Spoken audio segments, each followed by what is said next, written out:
wanted to create a convention that we felt like was truly built from the ground up to be very inclusive of everyone, like make everyone feel like they really belong in the world of fandom, because they do.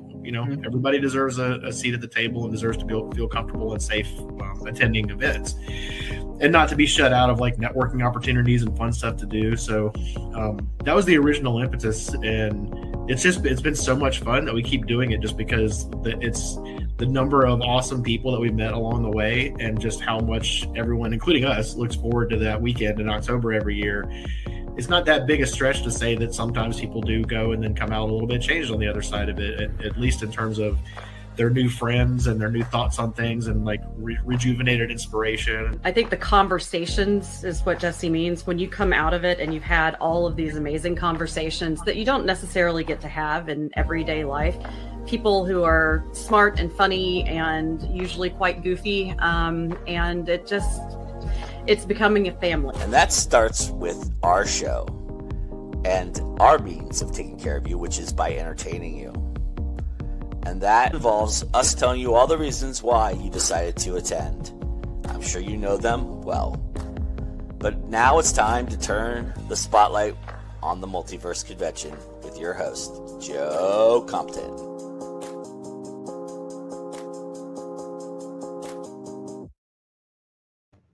Hello, everybody. Yes, welcome to another Spotlight of the Multiverse, and I'm joined by a former guest of honor. I'm always going to say that. It's like Academy Award winner, right? It'll always be in your title, right? Mr. Milton Davis, of course, I'm talking about. Mr. Davis, tell everybody a little bit about yourself. Okay, I'm Milton Davis. I am a author / publisher, owner of MVmedia, a company, a publisher that specializes in science fiction and fantasy based on African diaspora culture and traditions.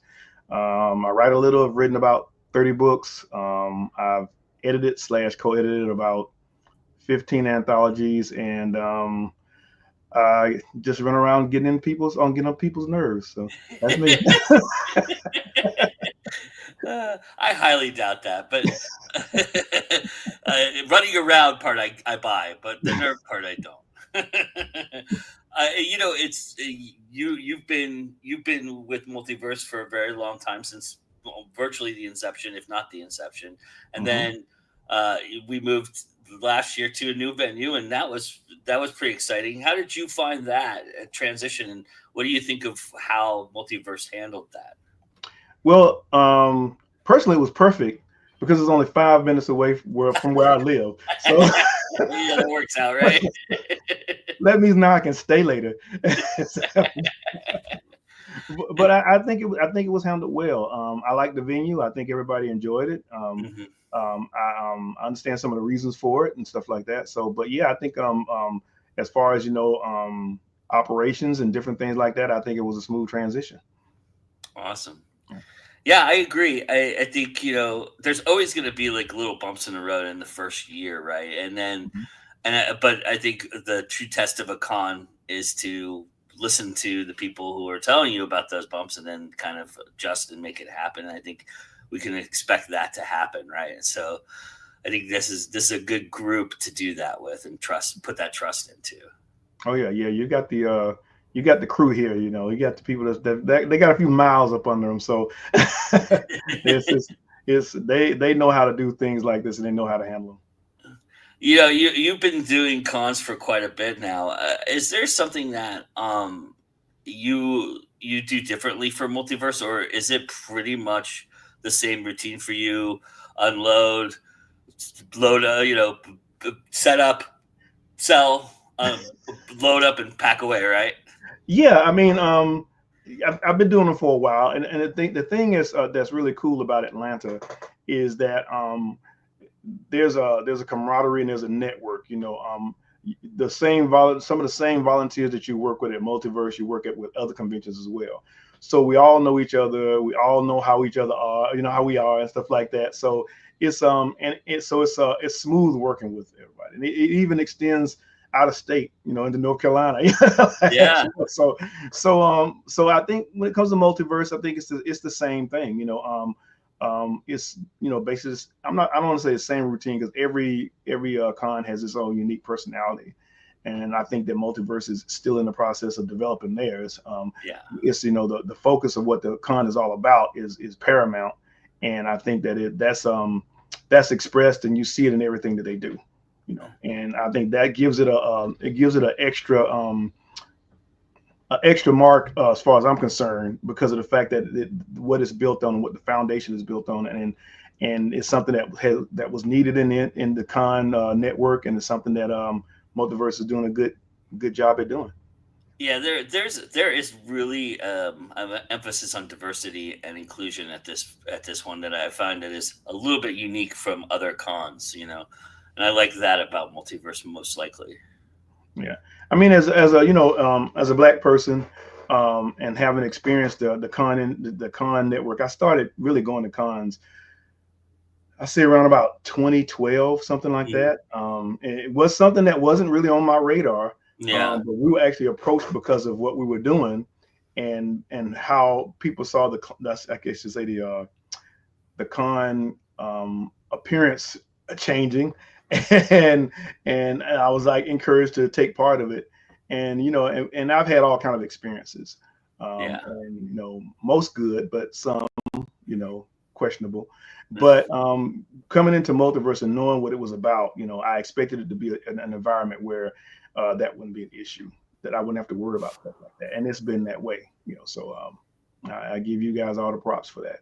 And you can go home and sleep in your bed at night, which is kind of a nice feeling for that too, I would imagine. That is probably the best part of it, really.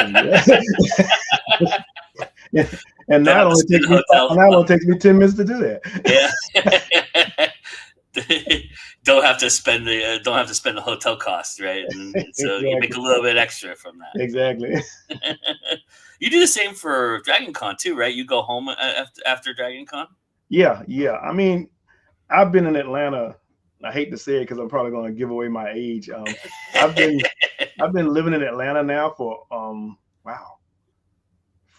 over 40 years. Yeah. And I'm almost a native. But I'm not a Grady baby, so I can't claim that. But the fact of the matter is that anytime you can get anywhere in Atlanta within 30 minutes, that's good. I mean, a 30-minute drive is a short trip. I mean, Dragon Con for me is a little bit above that, but you know, I used to I live in Fayetteville, Georgia. I used to work in Kennesaw, and my one-way drive during that time, I did it for 15 years, was 50 miles. Wow. So I was driving 100 miles a day, and it took me at least an hour and a half to get to work. That was on a day when all the traffic was, you know, all the traffic gods were happy and everything aligned and stuff, you know. So, but driving back and forth to the cons is not a big thing for me. I mean, Dragon Con is probably actually my furthest is when I do Jordan Con, because Jordan Con is up on the perimeter and stuff like that. Right. But still, you know, it's something that I'm used to doing, so it's not a big thing for me. Is Multiverse a pretty good seller for you? Did you sell quite a good amount at Multiverse, or is it more of a networking con for you? It's more of a networking con. I do decent sales there. You know, I look at my sales based on the size of the con. And I've come over the years, I've learned that if a con is of a certain size, I expect to get a certain amount of sales. Multiverse Con falls into that category where I will probably, and I'm getting very detailed. Somebody like, we don't really want to know this, but but I usually get if I'm getting selling between 20 and 30 books that weekend, then for that size of a con, that's good. You know, that's good. So to be able to do the panels and build the networks, that's a really good thing. And at this point, you know, you know a lot of the people. But you meet new people and get a chance to, you know, to connect with them through panels and everything like that. So, but Multiverse Con to me is more of a social con. Than some of the other ones that I go through. Do you have a favorite panel that you like? Do you kind of probably spend a lot of time on the fantasy track, I would imagine, or science fiction track? I'm actually, over the years, I've been kind of a little bit all over the place. I've done, you know, fantasy. I've done science fiction. I've done some of the writing tracks. You know, I've done steampunk tracks, you know, because my writing range is wide. Yeah. So I find myself in different situations with different things. I tend to even done history tracks when people are talking about history, you know, stuff like that. So I can't really say that there's a a favorite one. I usually lead panels when we're talking about African history, African diaspora history, and how it relates to, you know, creating fantasy stories and stuff like that. I guess I would have to say those are probably my favorite because they deal with two of my favorite subjects, and it's also it's also an area where even though there's been a lot more of it exposed in the popular culture, it's still an area where a lot of people have a lack of knowledge. And not saying that I know everything there is to know about it, because I don't, but to be able to at least give people a framework and give them some ideal of where to find history, and to kind of blow away some of the misconceptions that people have been, you know, hearing, you know, is something that I enjoy. You know, I enjoy the feedback, and I also enjoy when there's somebody in the audience that may know more about me and a particular subject that I'm talking about. And that is because then that increases my knowledge, and that interaction, I think, works well for the panels and stuff. Yeah, that's also a very unique thing about Multiverse is the interaction with the crowd and at the panels. I've always said it's more like a conversation than it is a Q&A or a panel that is just, you know, here's your information, you know, suck it up kind of thing. It's more interactive in a lot of respects. Yeah, and I think that's the way panels should be. I mean, I've been on panels where some of the panelists are basically like talking down to the audience. Yeah. And, I've been on some panels where you have a particular person on the panel who considers themselves the expert on that particular topic, and that's kind of when my devilishness comes out, because it's kind of fun sometimes to mess with people like that. But to me, the best way to have a panel, which is what like you have in Multiverse, is, you know, we're just kind of like leading the conversation. But that's what it is. It's a conversation. And so even though there is a Q&A at the end of it, you know, what ends up happening most of the time is that there's conversation between the panelists and the audience from the beginning, and getting that feedback from it, and everybody being curious enough and I guess say humble enough to be able to listen to different perspectives and not feel like their authority is being threatened because someone in the audience just happens to know just as much about that particular subject as they do, that kind of thing. Because, you know, we end up on these panels because we volunteer, and because sometimes because people need folks. So for sure. I've sat in on panels that I probably shouldn't have been on. Me too, for sure. There is definitely a lot of that. Yeah. Last year when we were talking, you were just getting started putting together Space Funk, and now it's out there. It's put out there. How's the response been? How have you felt about how people have embraced the new anthology? The response has been very good. It's been everything I hoped it would be. The funk anthologies to me are kind of like a way to give Black creators an opportunity to express themselves in certain genres without some of the restrictions that they normally run into.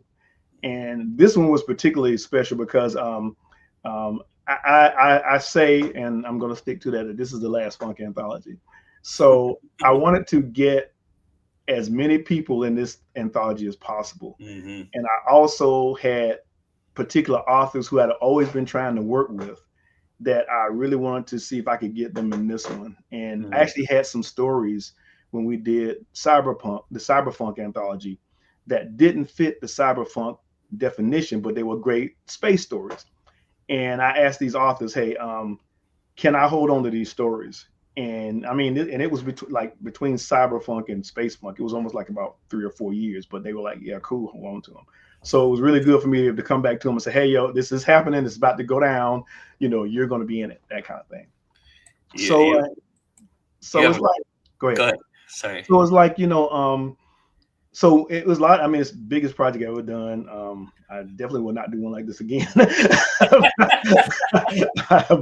but at the same time, just to see how readers have responded to it, to see how the authors have responded to it, because they were just as excited about it as anybody else, And when they get their books, they're just as giddy as the people who want to read it.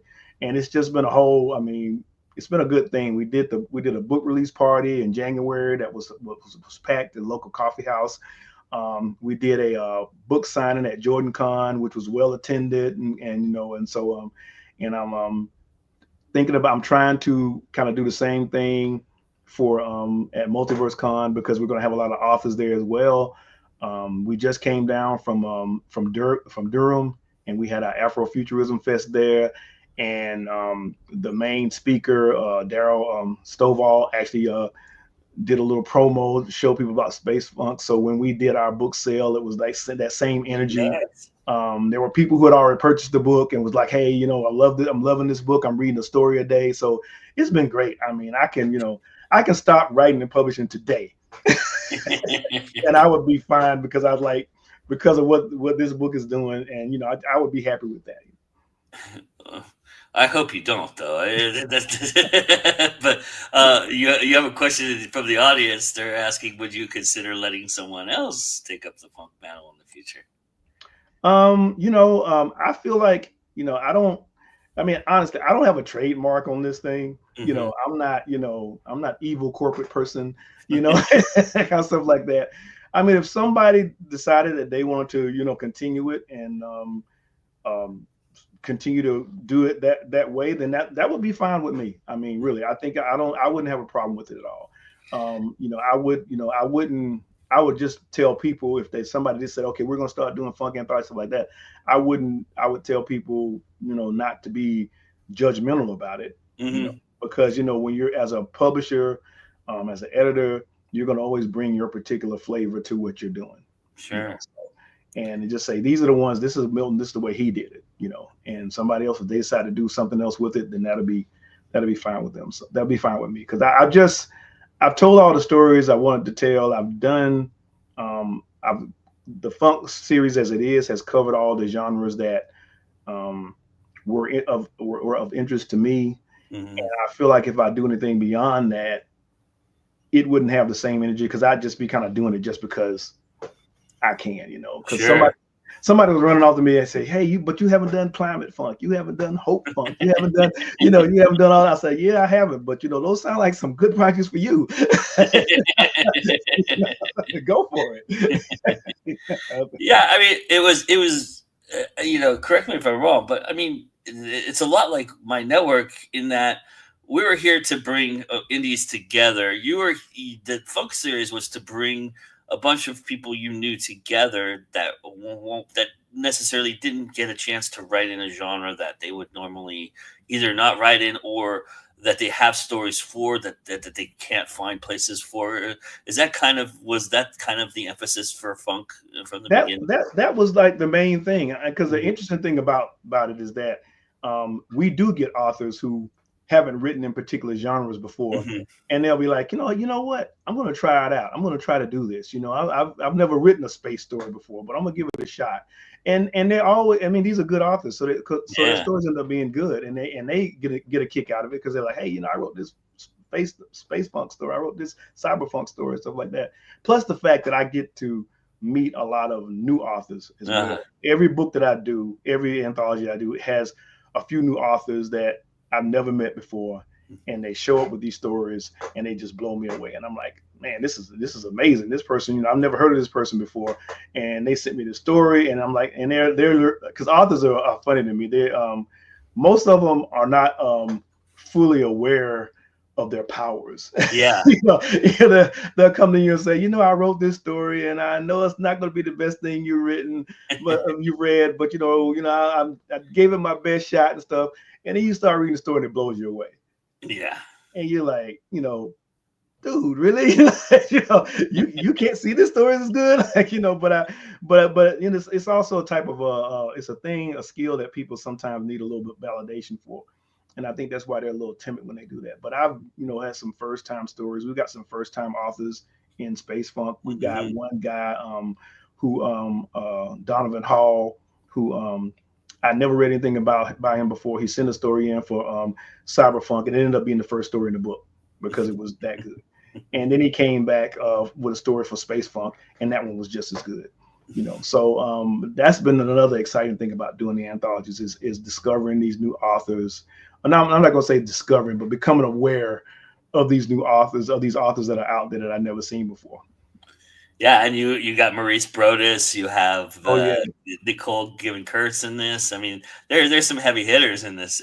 Oh yeah, the vets go without saying. I'm always happy when the vets come in and say, hey, we want to jump in. We want some of this too. So so I got, like you say, Maurice, got Nicole, I got Linda Addison, yeah, Renee Thomas. I got Gerald Coleman. I got all these people that are coming in here. So having that foundation in itself, to me guarantees that it's going to be a good book. I just finished Lynette's story. I was really blown away by the hit. I mean, there's something about exploring history in a culture that has been kind of marginalized from that history, and it just is so amazing that you can incorporate that into fiction and still create something that is you can learn from. I love that idea. I mean, yeah, and I think that's what brings a lot of freshness to a lot of the novels. Even the one thing I really liked about this particular anthology that we were able to get a lot of authors from around the diaspora. We've got an author from Guyana in here. We've got an author from Kenya, from Nigeria, from Brazil. So and one thing about having authors from different cultures is sometimes their lyricism and their pacing is unique to their particular culture. I love that. And so that gives that story some freshness to it as well. And it adds a little flavor to the book as well. So, like to have that, I'm always looking for authors that are from cultures that I've never read before or something like that, because I know that there's going to be something that they're going to bring, something that may be common to them, but it's going to be unique to me because I've never experienced it, or I've never experienced it told in that form.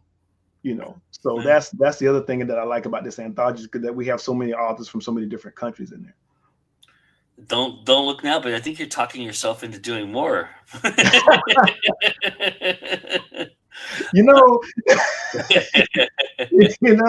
I'm trying to prove some people wrong. Right.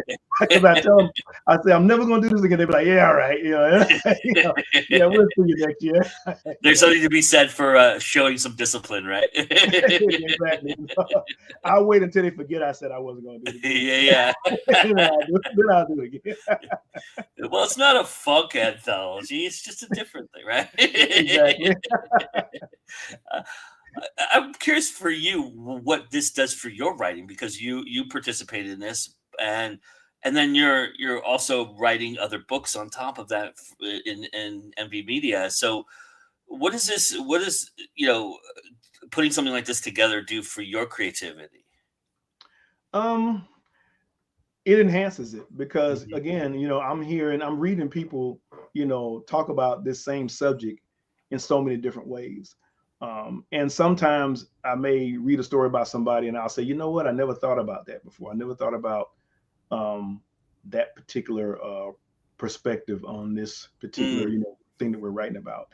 And sometimes it's validating because I may read a story and I'm like, you know what? I was thinking about something like that. I had a concept like that. And it's nice to see somebody take that concept and run with it and stuff. It makes me, okay, so that wasn't such a stupid idea. I thought it was, it's, so somebody else is actually thinking the same thing and they've done a great job at writing, so I think it kind of, it keeps me energized in a way to read stories by other authors. I'm not one of those authors that people say, when I'm writing, I don't read anybody else.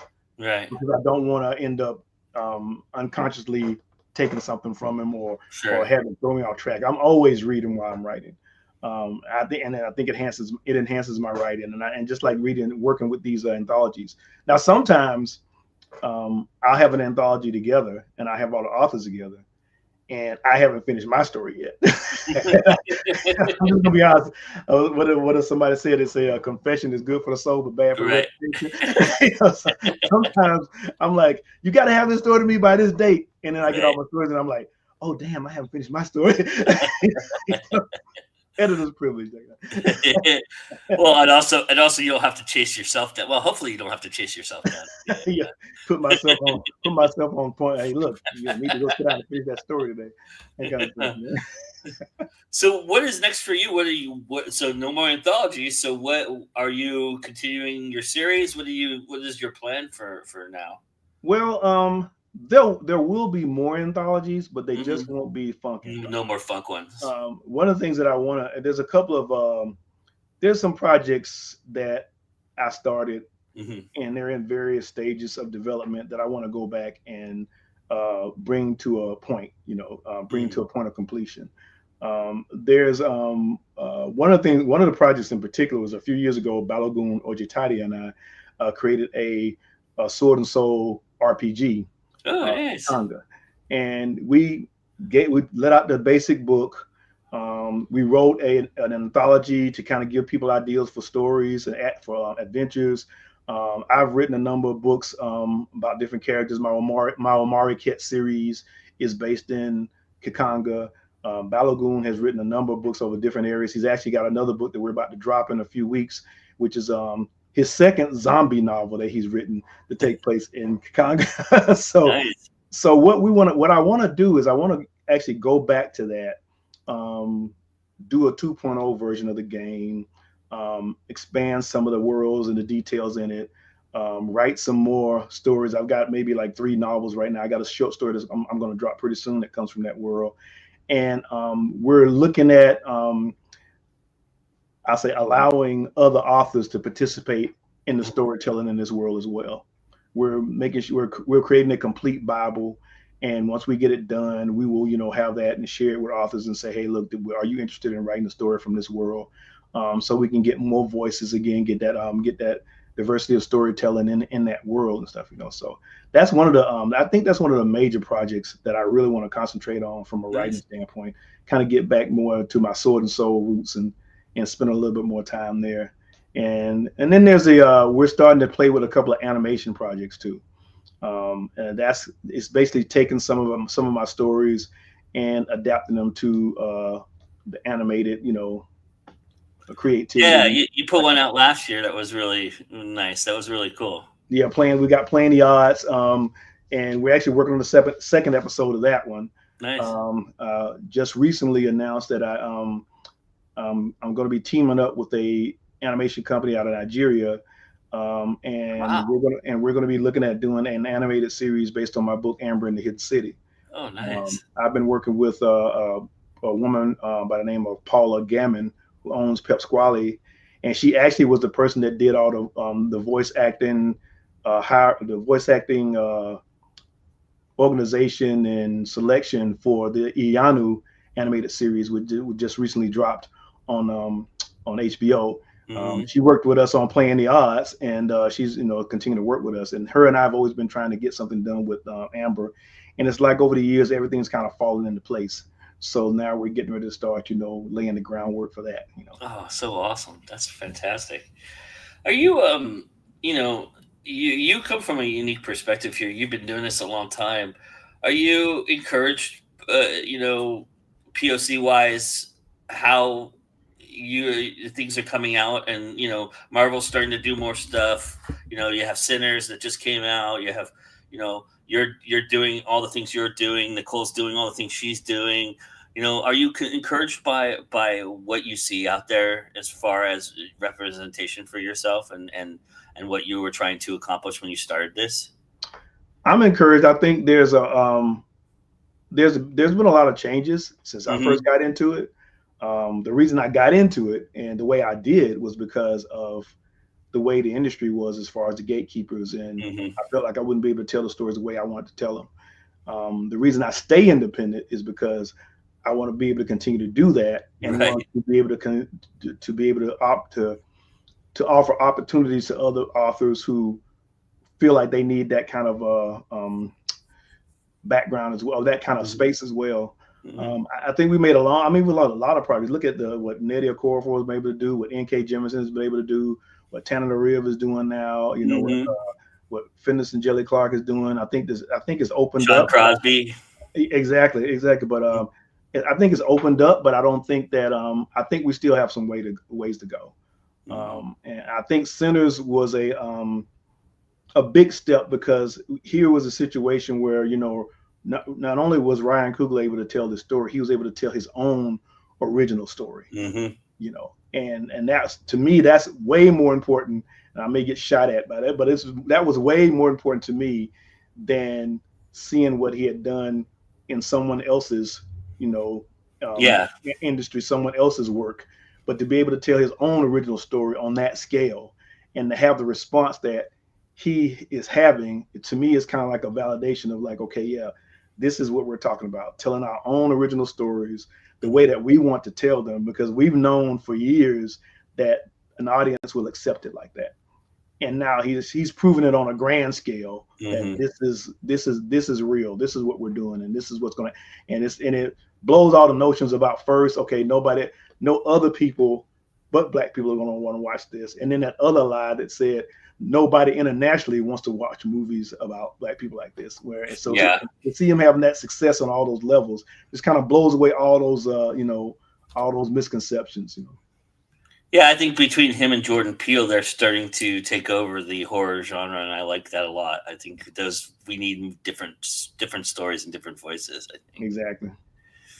Well, I appreciate you taking the time to come talk to me today, and keep doing what you're doing. And yeah, please don't stop. Please don't stop, because you're one of the good ones out there, and you've done so much great stuff. And like I told you off camera, I'm reading Space Punk right now, and I'm absorbing it, and it's just I'm blown away so far. So I'm really excited to dive right into it all the way, and then tell the world about what I experienced. So thank you for that opportunity, and thank you for everything you do, Milton. I really do appreciate it.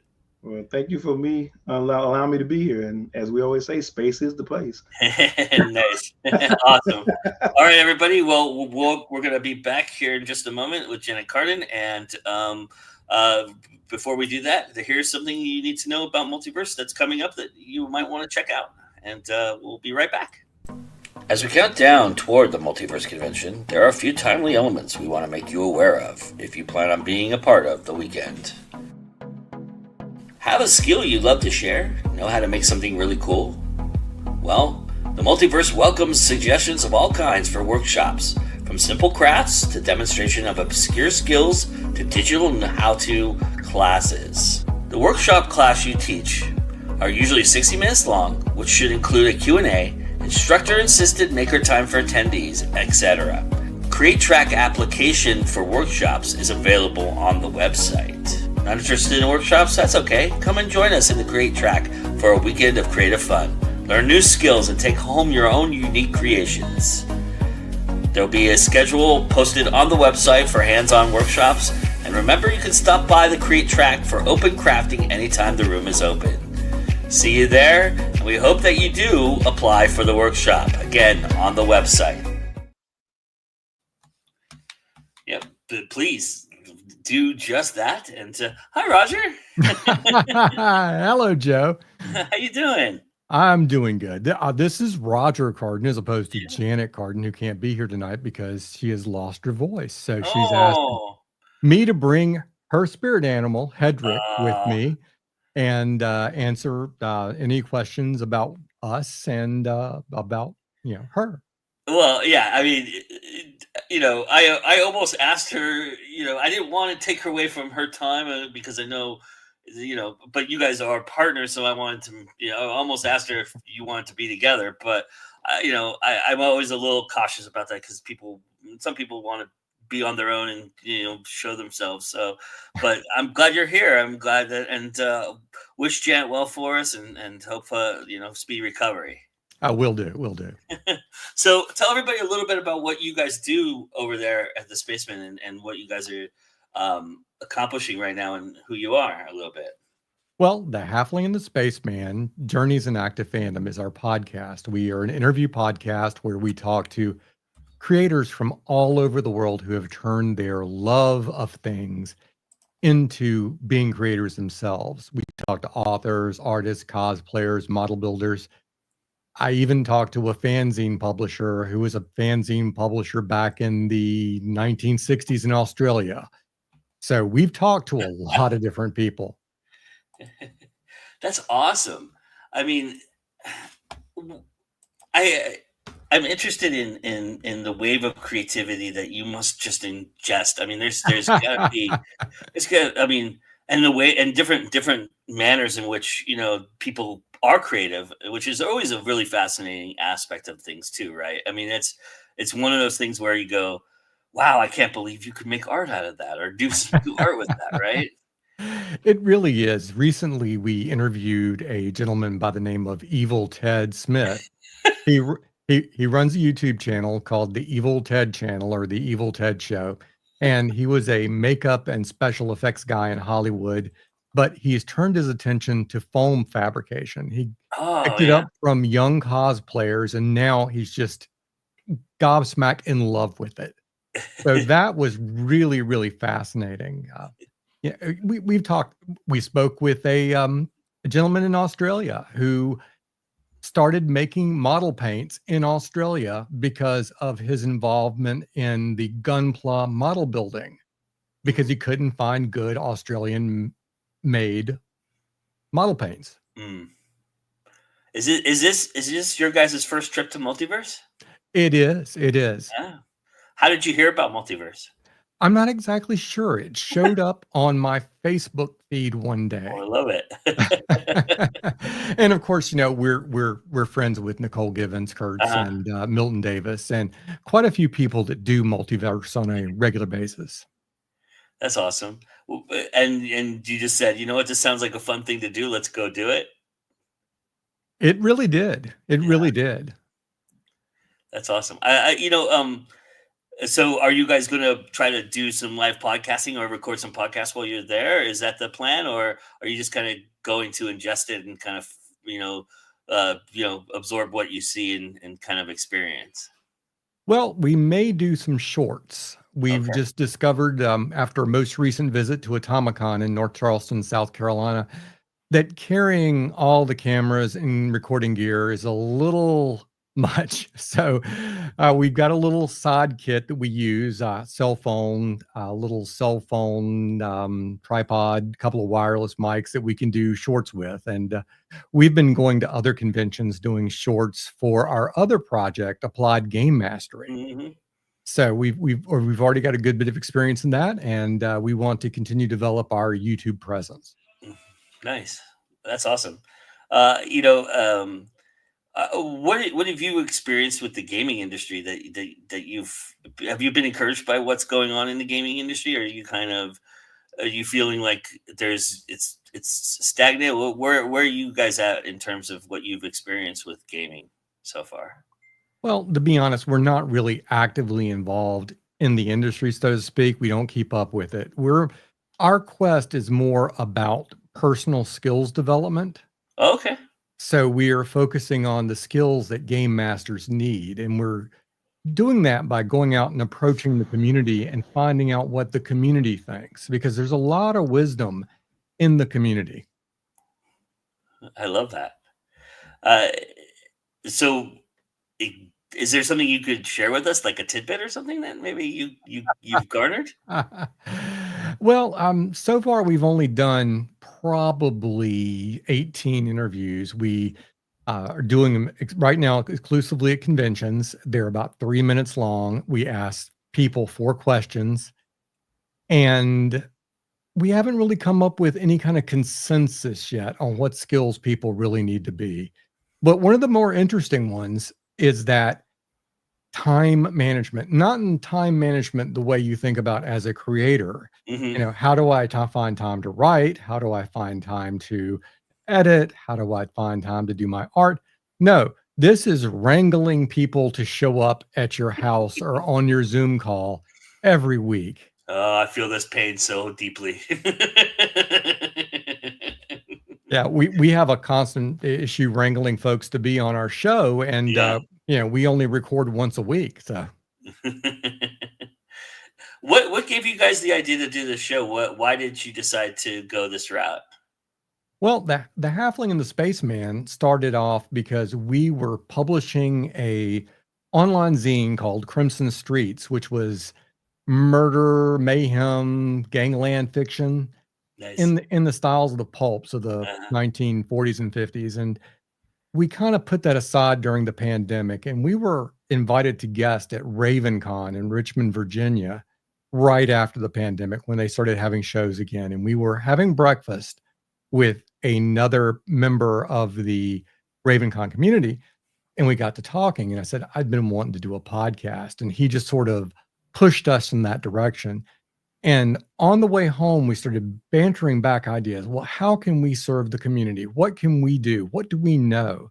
And we realized that over our years of being involved in fandom and fan communities and publishing, both indie and fan, we met a lot of folks who would, possibly like to share their stories. But the name actually came about kind of as a fluke, because the name we originally picked out was called The Nerds Next Door, which I think is a good name, but somebody's already using that as a YouTube channel. So we were brainstorming with our friend Kathy, and randomly I came up with the Halfling and the Spaceman. And that's because Janet is only 4'7" tall, 4'7" tall, and they have called her the Hobbit her entire life. And because we don't want Tolkien Enterprises showing up at our doors and breaking our legs, she is now the Halfling. Oh, those damn trademarks and copyrights, man. Thank God for prior art. Yeah, absolutely, 100%. That's awesome. I love that idea. And are you guys still actively doing the zine, or is the zine kind of on the side now? It's kind of dying. The zine has been set aside for the time being. We've got so many other projects that we're busy working on. We've got, the Halfling and the Spaceman, the main show. We've got Applied Game Mastery, which we're launching. And Janet is going to be launching her own book review YouTube channel soon. Nice. Awesome. I love that. That's awesome. I do the same. I do book reviews, so that's pretty cool. So I'm really fascinated by the zine aspect too, because I think there was a time when there was a spark there from, especially in Amazon, there was a spark where zines were starting to make a comeback, and then Amazon kind of killed that. With their own stupid policies and stupid ways they figured there was no money in it, so why bother, right? But were you seeing that? Was there a surge for you at some point with what you were doing? Did you find that the zine was kind of coming back into fashion a little bit? I think we got into it a little late. Okay. So we never got that bounce. I love the zine idea too, like pulp. That's pretty awesome. Are you fans of like old style pulp and things like that? Is that where that came from? Well, it's strange. Janet is really, in addition to science fiction and fantasy, which is our bread and butter, Janet is really into police procedurals and crime novels. And we got to thinking about, well, what can we do that ties into my love of old school pulp, sci-fi, and fantasy, and her love of police procedurals and murder mysteries and crime stories. And that's how we sort of came up with the idea for that. That's awesome. Are you guys, is Multiverse the next event for you, or where are you headed next? Are you guys doing some other cons before Multiverse? Oh, we have a full con schedule this summer. We're going to ConCarolinas cool. I'll see you there. We're going to LibertyCon in Chattanooga, Tennessee. Nice. And we are doing Congregate in Winston-Salem, North Carolina. Nice. And Crash City Con in Roanoke, Virginia in August. Wow. And that's all I know about right now. Okay. I mean, the con circuit is an interesting run, right? Especially the run that you're about to go on here. Do you guys, is there something about, what is it about cons that you guys, I mean, obviously it's part of your I don't want to say shtick, because that's not right, but it's kind of like part of your YouTube, experiences. You go to cons, you interview people at cons, but Is there something about cons that you really love that is the reason why you're doing them at cons? Well, the big draw for cons for us is just meeting people, irregardless of the podcast, or as some would say, regardless, because irregardless isn't really a thing. But I beg to disagree. Just like I fully support the M dash to all you M dash haters out there. But we love meeting people. We love meeting people. We love meeting people of all backgrounds, but especially when you're brought together by common interests, because you can discover somebody from halfway around the world who loves the same things you do. It's just wonderful. Yeah, I mean, that's one of the cool things about Multiverse too, is that the inclusion and the diversity is just off the charts there, and it's a unique experience in that respect, because then you get all this culture and all these things that you don't get to experience on a day-to-day basis, that I think is just invaluable as human beings. Absolutely. Do you find that I mean, when you're encountering a bunch of people and a bunch of different people, are you absorbing this? Is this something that you absorb and you find is really, really amazing energy wise and creative wise for you guys? It is. It's good to be around other creators, because there's a finite amount of energy that a person has, and you need to be nourished. And being among your community is nourishing.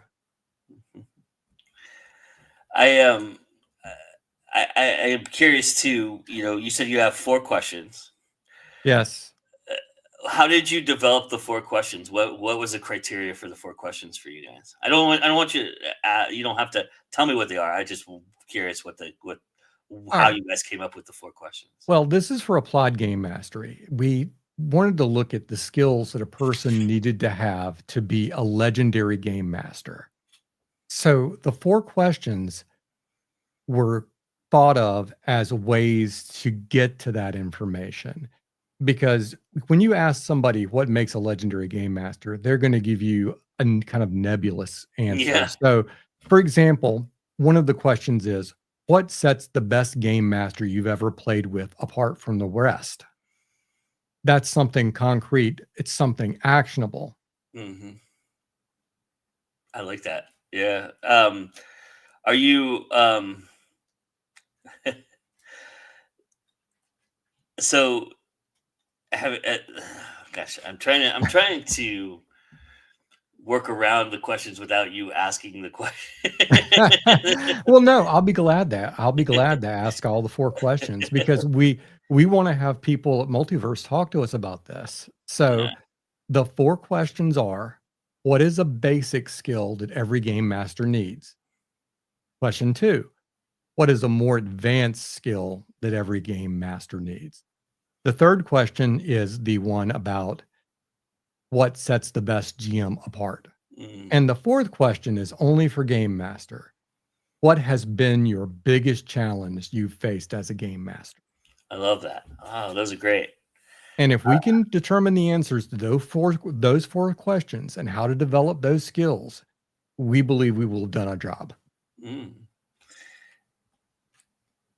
Do you try and get as many? I mean, do you ask them about their experience as game masters prior to asking these questions, or are you? Because I'm trying to figure if you want a healthy amount of people who are experienced versus people who are not experienced. And we want everybody, because the tabletop role-playing game as an experience is very, very individual. Yeah. Different people come to it looking for different things.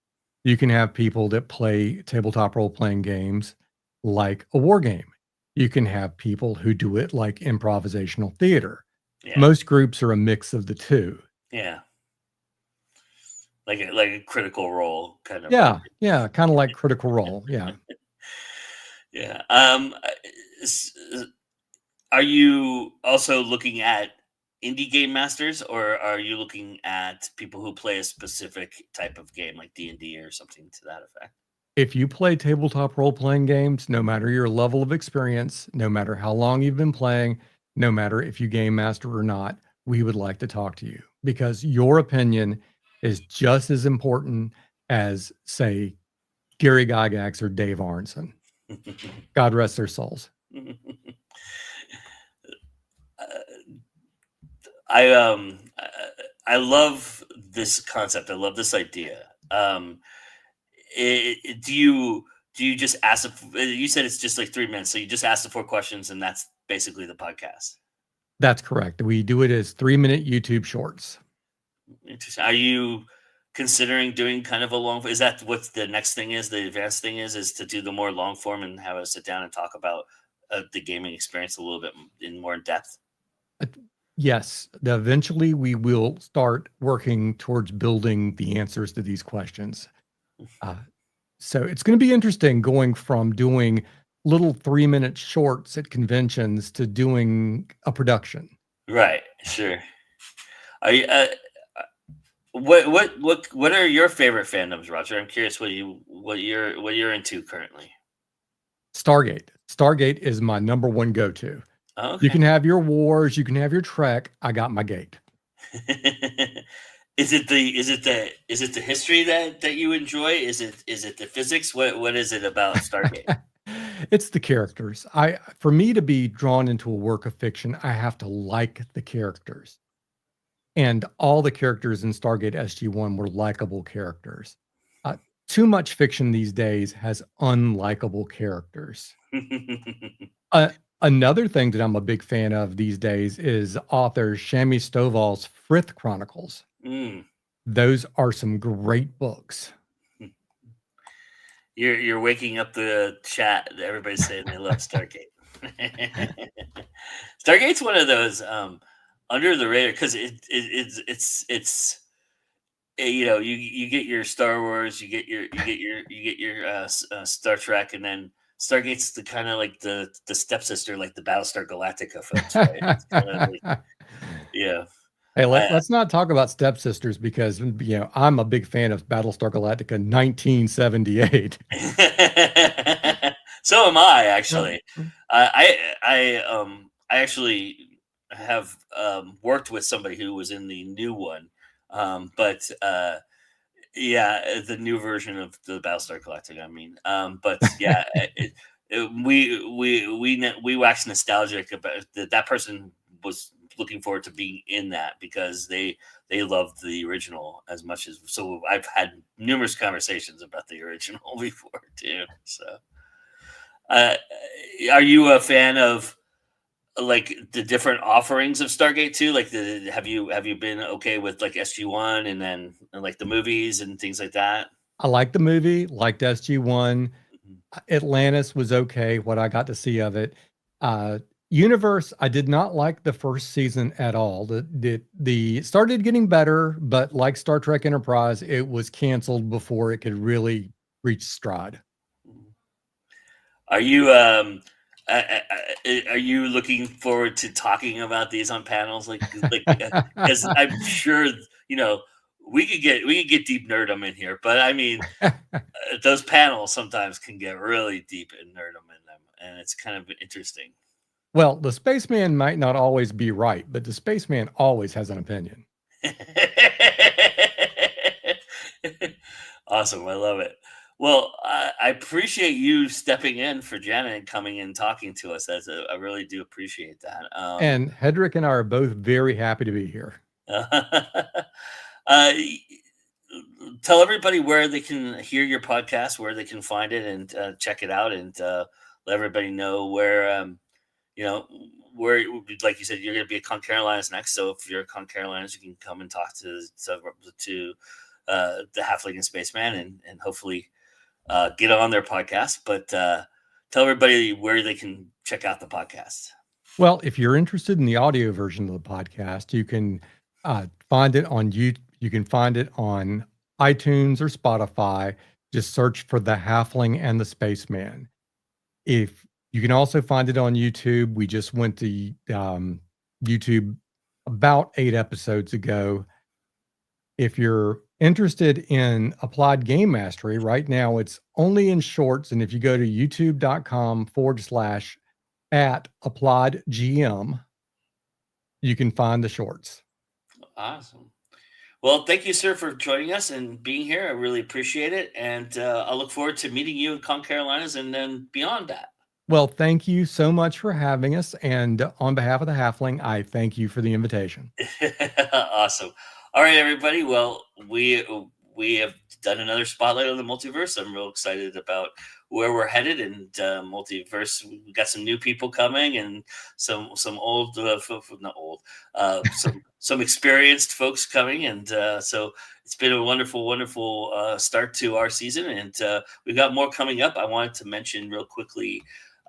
Excuse me, Roger. I wanted to mention real quickly about something we're doing new this year on the Spotlight for the Multiverse, which is something that we're going to be starting here this week, actually on Friday. And we're going to be doing kind of like different types of panels from each track. We're gonna feature some of the track. We're going to feature some of some guests who are spirited folks who don't get an opportunity to create programming. And so, in fact, the first one we're doing on Friday is about media, how different media influences you as an artist, whether you're a writer or not, how different types of media, does that. And that was a suggestion by Miss Sarah J. Silver, and she'll be moderating the panel for us on Friday night at 9:30 Eastern. We'll be doing those periodically throughout the rest of the season of Spotlight on the Multiverse, and then picking that up again right before Multiverse begins in October.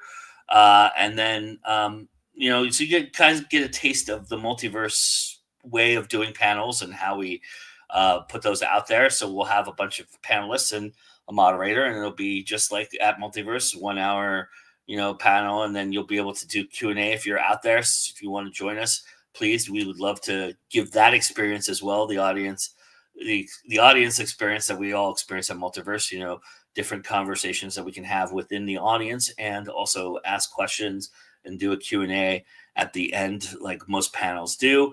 It's something that I've been wanting to do on the show, so we're going to be giving it a go. That's starting on Friday, and then we'll do those periodically. It's like every other week. In fact, it is every other week, except for this time. The first one, unfortunately, the every other week falls on the first Friday of the month, which here at Go Indie Now we do our late night news show. So it'll actually be 3 weeks in between. But after that, it's every 2 weeks. We'll be doing one of these panels on Friday night at 9:30 Eastern, 8:30 Central, 7:30 Mountain, 6:30 Pacific. But that's what we'll be doing here. And then, of course, this show will be here every Monday at 7 p.m. except for Memorial Day weekend. Memorial Day. I cannot do the show on Memorial Day, so we will not be here next Monday. But every Monday after that until the end of July, we will have another Spotlight on the Multiverse from that point forward here every day, every time at 7 p.m. on Monday. That being said, thanks for joining us. Thanks to my guests, Roger Carden and Milton Davis. And go, if you want to be part of the Multiverse, go sign up. It's easy to do. Be a volunteer if you want to experience the con in its infancy. If this is the first time you've done it, go be a part of the volunteer process and see it all happen behind the scenes. Also, if you are coming, look at the Create track and see if you want to do some workshopping. Just like the ad said, the deadline is May 31st for that. So you may want to jump on that if you are thinking about doing a creative workshop, and you may want to get that application in there sooner rather than later. All right, everybody. Well, that's our show. We'll see you again soon. And remember, it's always time to Go Indie Now. Stay tuned here on Go Indie Now, though. Right after us, in fact, probably starting in about 10 seconds here, 20 seconds, will be Hit the Dice, which is our live RPG show. And tonight, they're going to be playing Black Sword Hack. And it's a wonderfully interesting fantasy game that I'm sure you'll all enjoy. And that will be happening here shortly, momentarily. Not on this link, but just go back to our homepage at youtube.com/goindynow, and you'll be able to find it there as it starts. That being said, it's always time to go indie now. We'll see you again soon, everybody. Bye.